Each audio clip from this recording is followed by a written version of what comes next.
America, Israel और Iran के बीच जारी जंग का असर पूरी दुनिया में देखा जा रहा है। अमेरिकी सबमरीन ने जब से श्रीलंका के तट पर ईरानी वॉरशिप इरिस डेना को सबमरीन अटैक से तबाह किया है, तब से भारतीय उपमहाद्वीप में भी खलबली मची हुई है। अब विदेश मंत्री एस जयशंकर ने एक ऐसी बात का खुलासा किया है जिससे नई दिल्ली और तेहरान के पुख्ता रिश्तों का अंदाजा लगाया जा सकता है। आपको बताएं कि अमेरिका और इजरायल ने जब से ईरान पर अटैक किया है, किस तरीके से मुसीबत यहां पर बढ़ चुकी है। पेट्रोल, डीजल और एलपीजी के सप्लाई चेन के बाधित होने से अफरा तफरी का आलम है।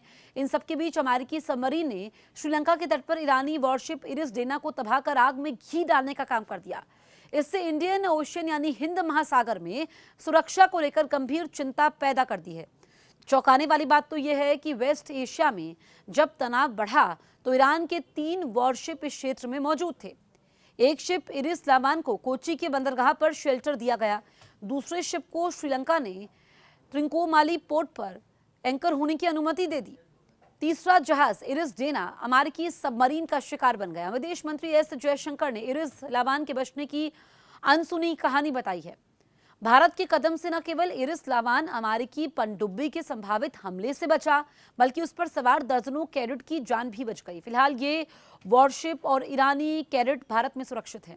विदेश मंत्री एस जयशंकर ने कहा कि भारत ने तकनीकी समस्याओं में फंसे एक ईरानी जहाज को मानवीय आधार पर मदद दी है और उसे भारतीय बंदरगाह पर आने की अनुमति दी।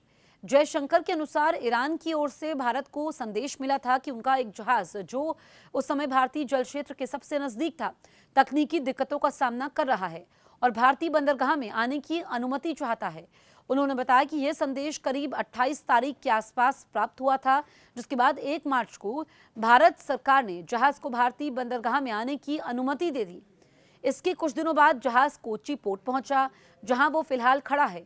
विदेश मंत्री ने बताया कि जहाज पर कई युवा कैडेट भी सवार थे, जिन्हें सुरक्षित रूप से उतार दिया गया है। उन्हें पास के एक सुरक्षित स्थान पर रखा गया है। फ्लीट रिव्यू में हिस्सा लेने आया था इरिस लामान। जयशंकर ने कहा कि यह जहाज पहले एक फ्लीट रिव्यू में हिस्सा लेने के लिए आए थे, लेकिन बाद में क्षेत्रीय परिस्थितियां बदलने के कारण वो कठिन स्थिति में फंस गए। उन्होंने बताया कि एक अन्य जहाज श्रीलंका पहुंच गया, जबकि दुर्भाग्यवश एक जहाज रास्ते में ही डूब गया। विदेश मंत्री ने कहा कि भारत ने पूरे मामले को मानवीय दृष्टिकोण से देखा और परिस्थितियों के अनुसार हर संभव सहायता प्रदान की। विदेश मंत्री डॉक्टर एस जयशंकर ने कहा कि पश्चिम एशिया और समुद्री क्षेत्रों में बढ़ते तनाव के बीच भारतीय नाविकों और मर्चेंट शिपिंग की सुरक्षा भारत के लिए बड़ी चिंता का विषय बन चुकी है। उन्होंने कहा कि दुनिया भर में संचालित होने वाले कई व्यापारिक जहाजों पर बड़ी संख्या में भारतीय काम करते हैं। ऐसे में किसी टैंकर या मालवाहक जहाज पर हमला होने की स्थिति में भारतीय नागरिकों के प्रभावित होने की आशंका बढ़ जाती है। जयशंकर ने बताया कि हाल के दिनों में जिन टैंकरों पर हमले हुए हैं, उनमें से 2 जहाजों पर भारतीय नागरिकों की मौत भी हुई है। उन्होंने कहा कि मर्चेंट मरीन में काम करने वाले भारतीयों की सुरक्षा को लेकर देश में और गंभीरता से चर्चा की जाने की जरूरत है, क्योंकि ये केवल समुद्री व्यापार ही नहीं बल्कि भारतीय नागरिकों की सुरक्षा से जुड़ा मामला है। खाड़ी देशों में 90 लाख से 1 करोड़ भारतीय। विदेश मंत्री ने यह भी बताया कि खाड़ी क्षेत्र में करीब 90 लाख से 1 करोड़ भारतीय रहते हैं, इसलिए उनकी सुरक्षा, भलाई और हितों की रक्षा भारत की विदेश नीति तय करने में अहम भूमिका निभाती है। उन्होंने कहा कि यही कारण है कि पिछले 2 सालों से जब हूती विद्रोही जहाजों पर हमले कर रहे थे, तब भारत ने उत्तरी अरब सागर में अपनी नौसेना तैनात कर समुद्री सुरक्षा को मजबूत करने का कदम उठाया।